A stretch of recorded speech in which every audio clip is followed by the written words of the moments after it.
Hey, he's back. Yes, back from the shadows. Um, that was really good, Shane. How did you get into this field? Like, what led you into therapy? I was actually a high school teacher. I came out of college teaching high school for a few years, and I just I had there were so many expectations for teachers. Creating lesson plans and teaching to big groups, and I really enjoyed connecting with the kids on a more personal level. And I was like, I really just want to like work one on one with kids, and I heard things that were going on for them in their lives and stuff, and there just wasn't enough time in that context to be able to really get into it. And I had this feeling like I really want to be a therapist, I think. And so I went back to school, and then as I was saying before, like once I started working with people in therapy, I realized like it's so much more dynamic working with couples, and it feels like we make progress so much more quickly. So that kind of led me to feeling like I wanted to work with couples. I can relate. I was a teacher for 8 years before I got into this, and yeah, it can be kind of overwhelming trying to teach this thing, and then all these other issues are going on that are going to interfere with their learning. Yeah, exactly. Yeah, that's incredible. Um, Gosh, there's so many things you said that I liked that I wanted to kind of talk about. Um, I like you mentioned no one encouraged me to examine my emotions. And that's something that really resonates with me because I went through a similar situation when I got married. Um, my wife, I was upset. She's like, "Oh, what's wrong?" And I remember thinking, I don't even know because no one's ever asked me or even had to consider that. Um, so is your approach having that person, like, how do you get them to go back to that 7 year old or that moment where they start actually analyzing their and examining and processing their feelings?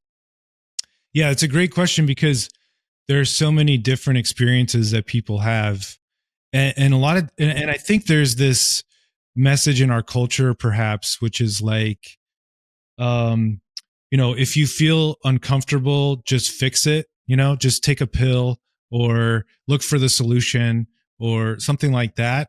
And a lot of people have a lot of defenses up around, well, this doesn't have anything to do with what I went through growing up, right? Or this does, we don't need to look at that.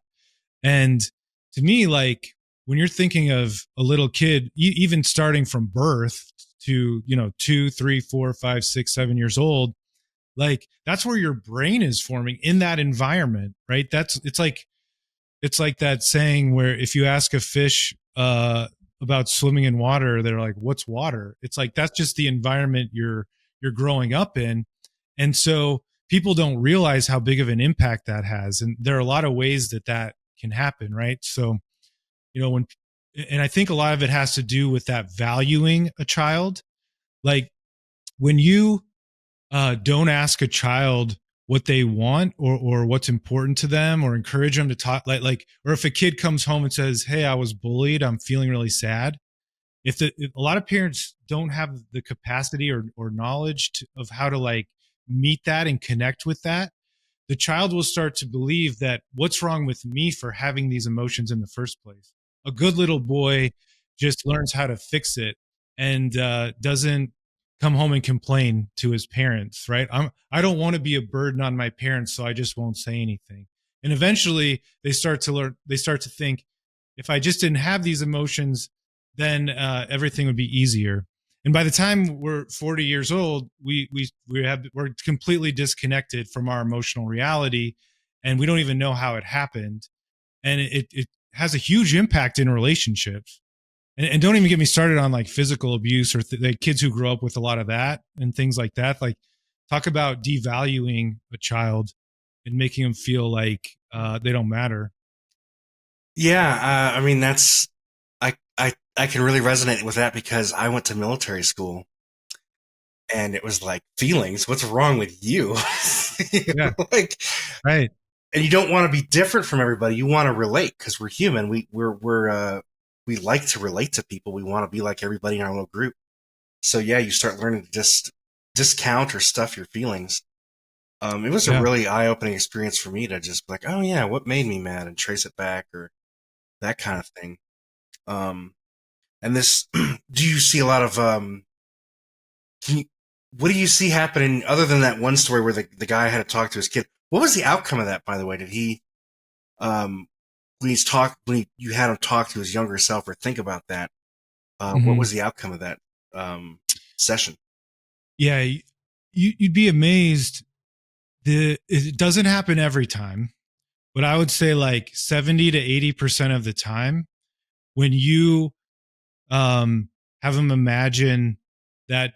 And I have had a lot of training. I don't know if I should suggest that people just try to do it. I mean, but when you bring that 7-year old into the room, like how often that person just breaks down even before they start saying anything, just saying like, hey, do you see that little, as you're getting closer to that 7-year old sitting there in the bed in their room, can you tell me when you see him there? And just like this flood of emotion. And to me, it's unprocessed trauma or unprocessed emotion where they never had a chance to experience the appropriate emotions that they should have as a child. If there is somewhere out there where a healthy parents exist, that um, that your parents would be sort of like getting on your level, connecting with you, letting you know it's okay to feel sad or feel all the emotions that are coming in, and you can process it in the moment, and that creates a lot of health, and it creates a situation where you don't have carried trauma coming through that as an adult. And so when that doesn't happen, again, you're 40, 50 years old, and you have all this carried trauma, and then you sort of move into that compassion and connection to that part of yourself. All that trauma starts getting released, and people can make a huge amount of progress in a short period of time. I would imagine. I mean, I remember kind of going through it and then just learning to recognize my emotions and feelings and kind of helped me just realize who I was as a person Hmm. rather than trying to fit a mold or be what everyone else expected. That was, Yeah, that's great. yeah, it was a great experience. Um, oh, you talked about what is the meaning behind the feeling or emotion, and I forgot what you said, but it's good. Uh, Getting people to realize why they're upset. What's the meaning? Can you explain that a little bit more again? Yeah, I love that. I love this conversation because I think this is at the heart of everyone's problems. Um, is the me and it directly has to do with that ability to connect to your emotions, right? Like, um, if my wife doesn't come give me a hug when I get home from work, if I'm making up all this meaning that she doesn't care about me or something like that, it starts feeling way heavier. And I think another thing I talk about a lot is moving people into truth, right? Because I have these meanings that I'm making up in my head that are not even true. They're more about what I went through during my childhood than about what's going on with my partner. And if the reality is, just because she's busy and doesn't give me a hug doesn't mean anything about how much she loves me or cares about me or anything like that. And if I can begin to change those meanings, it makes a huge difference in what's happening in the present day relationship. Because then I can move into compassion for what's going on for her too, Yeah, and I can feel less distressed all the time. I mean, it can feel though like, yeah, I'm not being seen or not being cared for. Hmm. How do you get somebody around that idea? Oh, I'm so sorry you don't feel cared for. That Mm, Okay. sucks. mm. What, let's take a look at that. Thank you. Yeah, Feel better, because right? that's their experience and that's their Yeah. reality. It's true for them. Like, I Mhm. want to validate that for them. Like, that's their truth. But it probably only has like 5% to do with their partner and 95% to do with what's going on in their mind and I, feeling. I mean, I would imagine it's got to be hard for some people to kind of let go of their own idea and then start, because there's a lot of empathy involved in that, like learning how to put yourself in your spouse's place. Okay, well they're just tired, or it's not me, it's not anything like that. That seems. Can you do you help people get to that point too, where they're just like you said, it's not. Your story isn't exactly what's happening, or the truth you've made isn't that. Well, I think this is why therapists have good job security, because it does take a lot of work, right? If you want to really, and sometimes I use the phrase like moving into consciousness, right? I No, want to that's good. move. I want to be conscious of what's really happening, right? If I'm being run by unconscious stories that are going on inside of me, then I'm not really being present in the truth. I'm not really being conscious of what's really happening. Now I will say, let me say this: like there are, it's not as many as you would think. It's a very small percentage, but there are really unhealthy situations, right? Where my partner hasn't hugged, we haven't. Um, I'm going to use a different example. Let's say my partner has been really mean and rude in the way that they talk to me for a very long time, and I've been doing my work, and I am trying to be really respectful about giving them feedback that it doesn't feel good, that it doesn't, it's not working for me. There are times, but my boundary is about me. Like in those situations, then I would say, honey, if you don't go to couples therapy with me and figure this out, I can't be in this relationship anymore. Right. That's the empowerment that I have. It's not that I'm trying to change my partner, but if they're going to continue to be mean to me and cruel and emotionally abusive, then the the the empowerment that I have is around, hey, honey, this needs to change, or I mean, it could be leaving the relationship. It could be a number of other things that are going to happen Do where you I'm enacting my boundaries. do you ever have people whose boundaries maybe clash? Yeah, all the time. Yeah, sure. Do you have an Um, example of that, and maybe I don't know, it's a story? but what I always tell people is, um, if it's hurtful to your partner, it doesn't matter how you feel about it. So if your partner is telling you this is hurtful to them, are you willing to be considerate of that and change your behavior for them? It's not about figuring out who's right or wrong.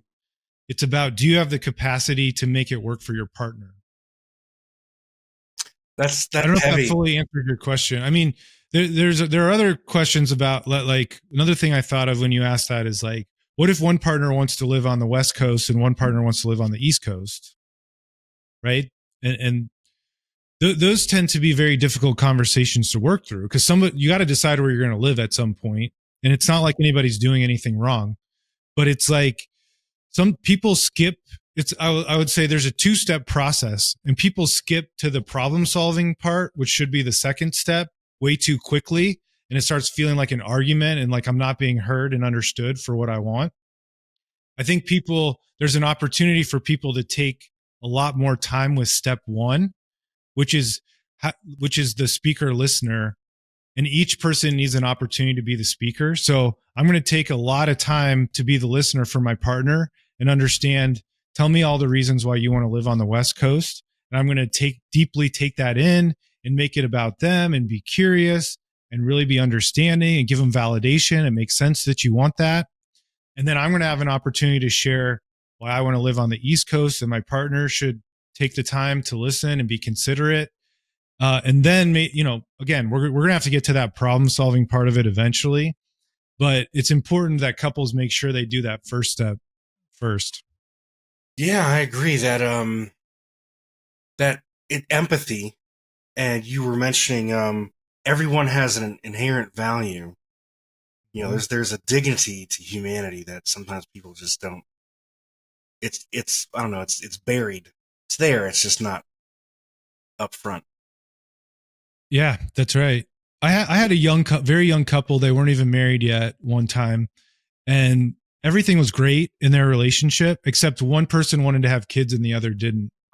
And That's that was big. really hard. That's And they were big. so loving and so considerate and so, they did a really good job listening to each other. And at the end of it, they decided not to be together Mm-hmm. because it was just too hard. And they came to a place where it was like, I love you so much. I care about you, but we just have a different vision for what we want in our life. And we have to pursue Mm-hmm. that reality. Mm-hmm. And be respectful of each other, right? And ourselves.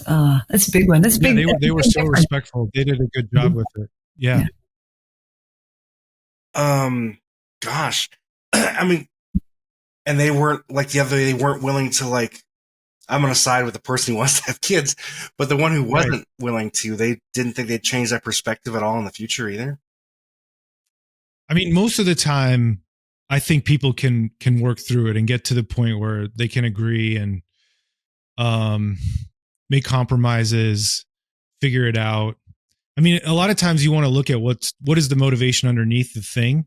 Like if one person wants to live on the West Coast and one on the East Coast, like what are you looking for from that experience? Is it what is it, the weather? Do you want to be close to the mountains? Do you want to be close to the beach? And people can, once you start like really like giving each person space to explore, like what do I really want? What's connected to this? Why is this important to me?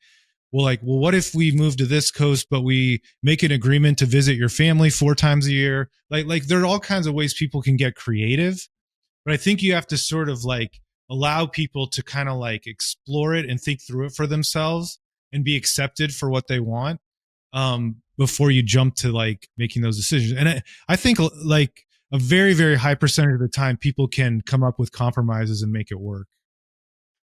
This reminds me, Liz, you might remember this, where there was a couple who, one of them wanted a big dog, and the other one didn't want a dog, and this was like a big issue between them.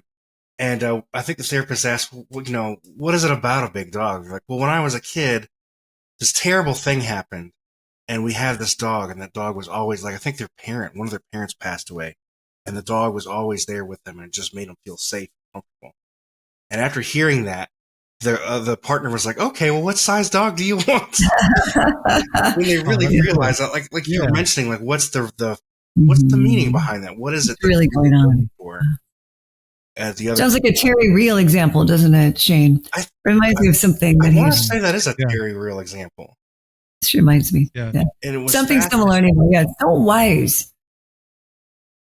And it goes along with what you were saying, like, yeah, why do you? Okay, what about the East Coast? What about the West Help Coast? me understand. Help me understand. Yep. I guess the last thing I want to ask is, I like this statement. My partner is responsible for my feelings, and that seems to be a common issue, especially in maybe newlyweds. How do you get people to kind of get around that? Well, I think teaching people how to, when I'm feeling uncomfortable about what's happening with my partner, because my expectations aren't meeting reality. So I want something from my partner that I'm not getting. Instead of focusing on what my partner needs to do to change, how can I turn inward and focus on what is this bringing up for me, right? And how do I do my own, maybe work with that inner child or do my own processing or work for myself and um, try to have more consciousness about what's happening within me. And then you can always keep working on it with your partner.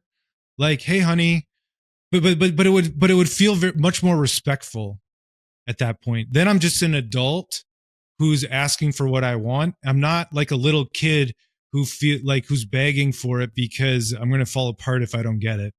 It's like, hey, honey, I really want us to have more hugs in our relationship. Can we keep talking about this and working on this? This is important to me, right? And it's not like hugs isn't even the goal at that point. It's like, can we talk about hugs in a nice way with each other, and maybe you know start with that. Hmm. Interesting. This has been great having you on, Shane. Yeah, thank you. And you mentioned earlier something called IFS. Was that right? What's that stand for? That stands for Internal Family Systems. Okay. And the founder is Dick Schwartz. and he's done a lot of training. It's sort of, and I don't have a lot of training in IFS. I have a little bit of training in IFS, but it's really looking at the different. They talk about your parts. So all of us have different parts inside of us, right? So if I was working with an IFS therapist, they might say, "What part of you is that really wants a hug when you come home from work?" And it's sort of a way of looking at like, oh, there's this part of me that really, wants to connect and feel loved, and getting to know those parts of yourself better and better. Oh, that's fascinating. Yeah. Okay. I was just curious about that. I hear more and more about it all the time, IFS. Dave, what about you? Are you familiar with IFS? No, I have not heard of IFS. Cool. Well, it's great having you on. I'm going to cut it here. Thank you so much. Yeah, thanks so much, Shane. This has been great. You've been very generous. So generous. Yeah, sorry to keep you so long, Shane, but bless you. Yes, thank you. Thanks for joining us today. Hey, do us a favor and take a second to subscribe to our podcast and the Utah Marriage Commission YouTube channel at Utah Marriage Commission, where you can watch this and every episode of the show. Be sure to smash the like button, leave a comment, and share this episode with a friend. You can also follow and interact with us on Instagram at Stronger Marriage Life and Facebook at Stronger Marriage. So be sure to share with us which topics you loved or which guests we should have on the show next. If you want even more resources to improve your marriage or relationship connection, visit strongermarriage.org, where you'll find free workshops, e-courses, in-depth webinars, relationship surveys, and more. Each episode of Stronger Marriage Connection is hosted and sponsored by the Utah Marriage Commission at Utah State University. And finally, a big thanks to our producer, Rex Polanis, and the team at Utah State University, and you, our audience. You make this show possible. The opinions, findings, conclusions, and recommendations expressed in this podcast do not necessarily reflect the views of the Utah Marriage Commission.